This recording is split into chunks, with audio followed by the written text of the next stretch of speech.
পৃথিবীর কোন সাংবাদিক এখন শেখ হাসিনার ইন্টারভিউ নিতে চাবেন? আপনি আমার বলেন তো, একজনের নাম বলেন। She is the most thought after person এখন ইন্টারভিউ নেওয়ার জন্য, বিকজ তাকে এই প্রশ্নের জবাব দিতে হবে, প্রশ্ন ভুল সে কোনোটাই করবে। আর এই কথা বলার সোশ্যাল মিডিয়া পুরোটা হয়ে গেল আমি হচ্ছে খারাপ, আমার পাছার চামড়া লাল করে দেওয়া উচিত। This is your understanding. সাবেক প্রধানমন্ত্রী উনি যেহেতু নারী হত্যা, শিশু হত্যা, নারী হত্যা, মানুষ হত্যা এগুলো অনেক কিছুর সাথে জড়িত ছিলেন, এইটা কি তাকে নর্মালাইজেশন করবে কিনা? আমি আপনাদের বলি, 5 বছর ইন্টারভিউ শেখ হাসিনা ইয়াকে নর্মালাইজ করতে হবে। আপনার এটা মনে হয় না উনি ইন্ডিয়ায় আছে, ইন্ডিয়ার মধ্যে থেকে যে 1400 মিডিয়া আছে যারা ওর হয়ে প্রচার করে, ওইটা থেকে দেয় না কেন একটা ইন্টারভিউ? ওর ইন্টারভিউ দেওয়ার মুখ আছে? ওর ইন্টারভিউ দেওয়ার মানে ওকে নর্মালাইজ করা, এই বিষয়ে আপনারা এটা এদিকে মনে আটকাবে? পৃথিবীর কোন সাংবাদিক, আমি গ্যারান্টি দিই এটা কারা বলছে? না না, এমনি সাংবাদিক রাষ্ট্রপতি জ্ঞান দিতে যে এটা সাংবাদিকতার এথিক্স এর প্রসিডিউর। আমি 100 বার বলবো যে শেখ হাসিনার ইন্টারভিউ এখন কোন সাংবাদিক এই পৃথিবীতে দিতে চাবেন? আপনারা বলেন। সময় নিতে হবে। আমার কোশ্চেনটা হলো যে আপনি সাবেক প্রধানমন্ত্রী বলছেন যে আমার সাবেক প্রধানমন্ত্রী, তার সে সাবেক প্রধানমন্ত্রী না। আপনি তো বলছেন এই সরকার আমার না, আপনি বিগত সময় আপনি আপনার তথ্য বলছেন এই সরকার আমার না, তার মানে আপনার প্রধানমন্ত্রী। আমি বিগত সময় কি বলছি এটার লোকে মিলায় আপনি করবেন এই সরকার আমার না, মানে হ্যাঁ এই সরকার আমি চুজ করি না তো।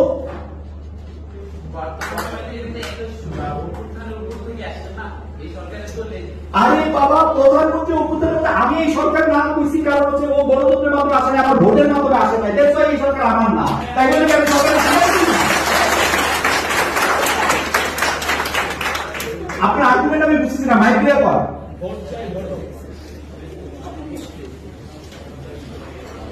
আর সংক্ষেপে বলেন। সংক্ষেপে আমি বলছি, সিরিয়াতে আমাদের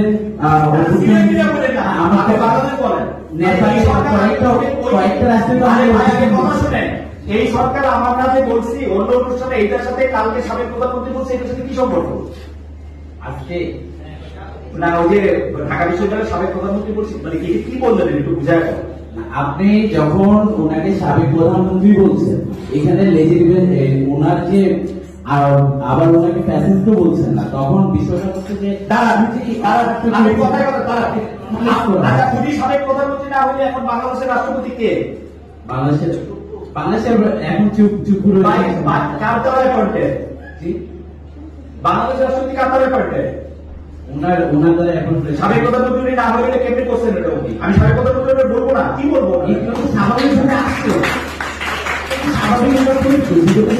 আপনি কি চাইছেন? আপনি কি চাইছেন?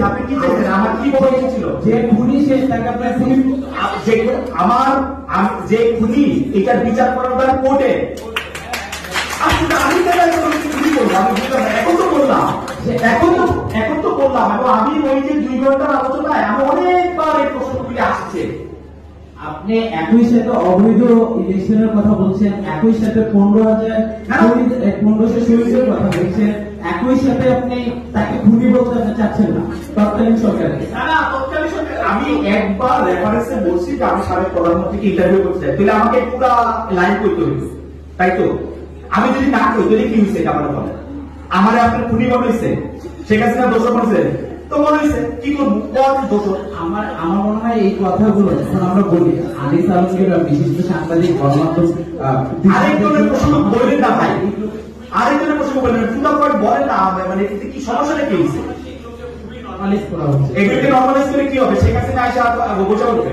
আমি তো আপনাদের বললাম 50,000 ইন্টারভিউ দিলে এটা নর্মালাইজ হবে না।